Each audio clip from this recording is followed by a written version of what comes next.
What does it mean, Congressman, that the Democrats are moving forward with this tonight? Is this the first you're hearing about it, or is this something you guys have been planning to unroll today? Well, this has been within the bailiwick of Chairman Richie Neal, and so this is something that has long been anticipated, and it's part of our oversight responsibilities. You know, the House is a separate and co-equal branch of government. We don't work for Donald Trump. We work for the American people, and so we have a constitutional responsibility to serve as a check and balance on an out-of-control executive branch. We're going to take those oversight responsibilities seriously. It's been a tradition in this country that every president since Richard Nixon has disclosed his taxes to the American people.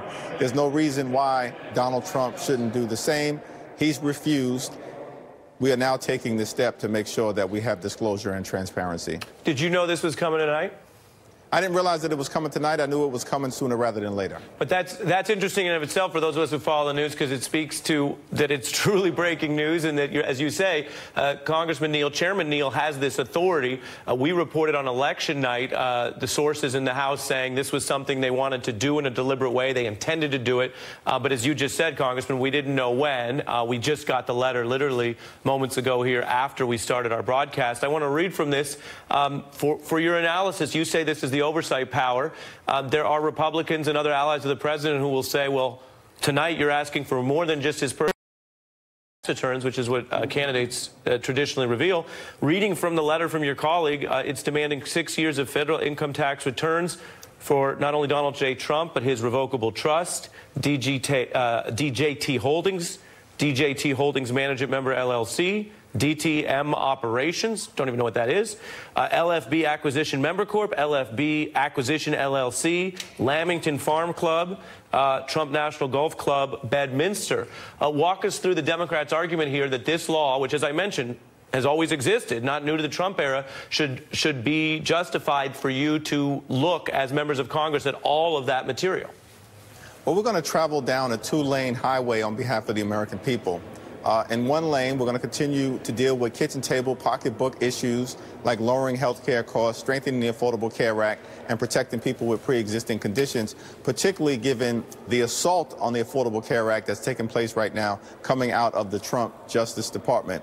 In the second lane, we have a responsibility to make sure that we deal with waste, fraud, abuse, and the possible culture of corruption that is running rampant within the Trump administration, coming out of 1600 Pennsylvania Avenue as well.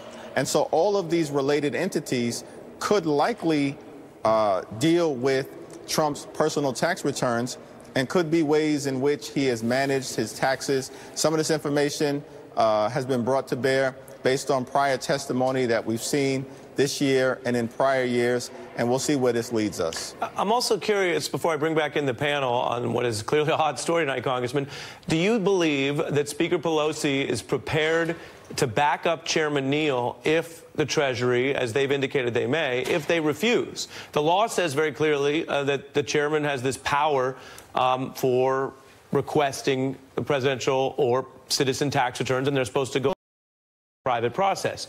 Obviously, if you guys and Speaker Pelosi push forward on this and they say no, are you prepared to go to court and battle this out? Are you prepared to be basically in court over both the Mueller report subpoena, which was issued today, and this today? Well, that will be a decision that the Speaker will make in consultation with Chairman Neal. But what we want to make sure the President and this administration does is comply with the law. As you indicated, Ari, the law is very clear in this particular instance. We're operating within those constructs, and we hope that the president and the administration will comply. If they don't, that's why the Article III federal court system exists. Congressman, stay with me. I'm going to bring back in the whole panel. Let's play what we've just pulled on this breaking news, which was the last statement we've seen. It was under oath to Congress of Treasury Secretary Mnuchin when pressed on this. Let's take a look.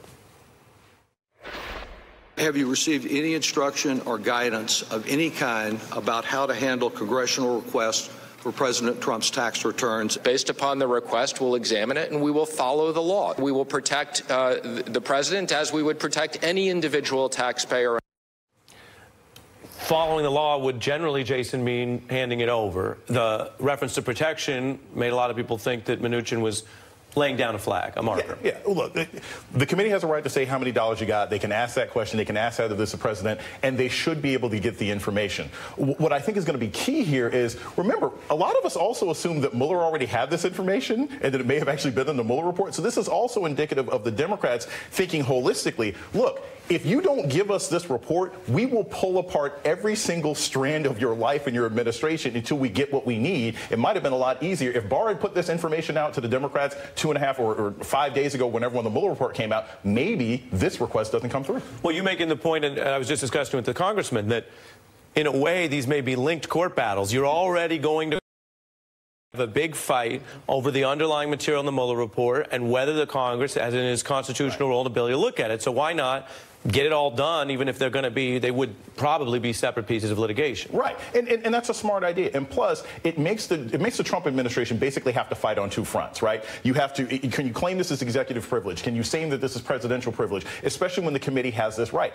They have not shown that they are necessarily swift enough to engage in those battles on multiple levels. And at some point, I think somebody in this administration is just going to fold and they're going to say, look, just take this, because I actually think that the Trump administration would be more concerned about this president's taxes becoming public than the Mueller report. That's interesting when you put it that way. Congressman, I want to read from something you recently wrote on the internet that seems related. You were addressing Donald Trump, and you wrote, billionaire, but no tax returns. Stable genius, but no grades. Exonerated, but no hashtag Mueller report. Party of healthcare, but no plan. The American people are being hustled, you wrote, straight out of 1600 Pennsylvania Avenue.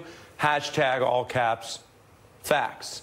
How much of this is about potentially embarrassing the president for not being as wealthy as he claims versus the more serious oversight of inspecting whether he has other debts, liabilities that matter to the governing of the United States?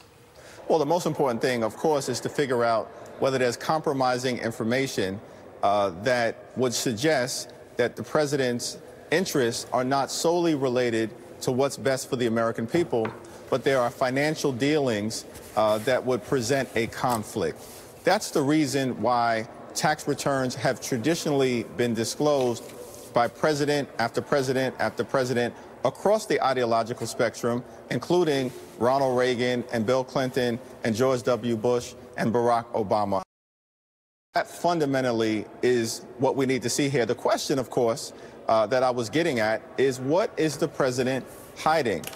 On issue after issue after issue, he says one thing, and then there's no underlying information to confirm it. I mean, to put it, you said facts. Isn't it just kind of straightforward? It's the same issue that doubles back to the Mueller report. The breaking news tonight is Democrats, for the first time in your party, are using this new law to demand 6 years of the president's tax returns. That's a big development for folks just turning on their TV coming home from work, at least on the East Coast.